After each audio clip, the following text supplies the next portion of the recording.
क्या आपको पता है कि 30 की उम्र के बाद आपकी हड्डियां धीरे धीरे कमज़ोर होने लगती हैं और ये बदलाव अक्सर इतनी धीरे होता है कि हमें एहसास भी नहीं होता। लेकिन फिर एक दिन अचानक हल्की सी चोट में फ्रैक्चर हो जाता है या कमर दर्द और जॉइंट्स में खिंचाव आम बात बन जाती है। क्या कभी आपने सोचा है कि ऐसा क्यों होता है? नमस्कार, मैं चेष्टा नागर और आप देख रहे हैं द हिंदी टॉप। आज हम बात करेंगे एक बेहद ज़रूरी और हर महिलाओं से जुड़ी हेल्थ प्रॉब्लम की। 30 के बाद महिलाओं की बोन डेंसिटी क्यों गिरने लगती है और आप अपनी डाइट और हेल्थ स्टाइल में क्या बदलाव करें जिससे बचा जा सके। 30 की उम्र के बाद महिलाएं अपनी करियर, घर, बच्चों और जिम्मेदारियों में इतनी बिजी हो जाती हैं कि वो खुद का ख्याल रखना सबसे पीछे छोड़ देती हैं और इसी वक्त शरीर में अंदर ही अंदर कुछ बड़े बदलाव शुरू हो जाते हैं, जिनमें सबसे बड़ा है हड्डियों की कमजोरी।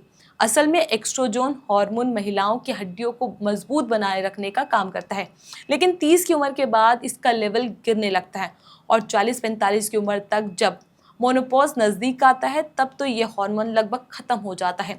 यही वजह है कि मोनोपॉज के बाद महिलाओं में ऑस्टियोपोरोसिस यानी हड्डियों में छेद और कमजोरी की बीमारी सबसे ज़्यादा दिखाई देती है। लेकिन दिक्कत सिर्फ हार्मोन की नहीं है, लाइफस्टाइल भी एक बड़ा कारण है। आजकल ज़्यादातर महिलाएं या तो ऑफिस में घुटने कुर्सी पर बैठा देती हैं या घर पर लगातार काम करती रहती है, लेकिन बिना फिजिकल एक्टिविटी के शरीर में जब मूवमेंट नहीं होती तो बोन मास यानी हड्डियों की डेंसिटी धीरे धीरे कम होने लगती है। इसलिए डॉक्टर वॉकिंग और हल्की स्ट्रेंथ ट्रेनिंग करने की सलाह देते हैं। अब बात करते हैं डाइट की, तो बहुत सी महिलाएं दूध नहीं पीती, धूप से दूर रहती है और हरी सब्जियां, नट्स या सीड्स भी कम खाती हैं। इसका असर सीधा शरीर के कैल्शियम, मैग्नीशियम और विटामिन डी की कमी से होता है और ये तीनों ही हड्डियों के लिए बेहद ज़रूरी है।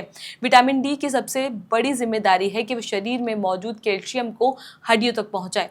जब विटामिन डी ही कम हो जाए तो फिर चाहे कितने भी कैल्शियम ले लिया, फ़ायदा नहीं होगा। अब एक और बड़ी वजह है खराब लाइफस्टाइल और बॉडी ब्लॉक का बिगड़ना। ज़्यादातर लोग आजकल देर रात तक जगते हैं, देर से खाते हैं और सुबह लेट उठते हैं। इसके अलावा प्रोसीड फूड, बाहर का तला भुना खाना, जंक फूड, ज़्यादा चाय, कॉफ़ी और सॉफ्ट ड्रिंक, ये सब शरीर में कैल्शियम को बाहर निकालने का काम करता है। तो सवाल ये है कि क्या करें? धूप ले, सुबह 8 से 10 बजे के बीच 20 मिनट की धूप हड्डियों के लिए रामबाण है। दूध, दही, पनीर, बादाम, तिल, चिया सीड्स, ये सब डाइट में रोज़ शामिल करें। हरी सब्जियां और राजमा, चना, मूंगफली जैसे फूड भी काफ़ी मदद करते हैं। सॉफ्ट ड्रिंक और जंक फूड से दूरी बनाएं और हाँ, अगर डॉक्टर की सलाह ले तो कैल्शियम और विटामिन से सप्लीमेंट्री भी ले सकते हैं आप। याद रखिए, हड्डियों की ताकत उम्र नहीं देखती, लेकिन सही समय पर ध्यान दिया जाए तो 60 की उम्र में भी आप 30 जैसी एक्टिव लाइफ जी सकते हैं। तो अब जब आपको पता चल गया है कि 30 की उम्र के बाद हड्डियों में कमजोरी क्यों आने लगती है और इसे कैसे बचा जा सकता है, तो इस वीडियो को अपनी माँ, बहन, दोस्त या किसी भी महिला के साथ ज़रूर शेयर करें। और हाँ, इस खबर की आधिकारिक पुष्टि द हिंदी टॉप नहीं करता। और हाँ, अगर आपको ये जानकारी अच्छी लगी है तो आप हमारे चैनल द हिंदी टॉप को सब्सक्राइब कर लें। इसके अलावा आप हमें एक्स, फेसबुक और इंस्टाग्राम पर भी फॉलो कर सकते हैं। नमस्कार।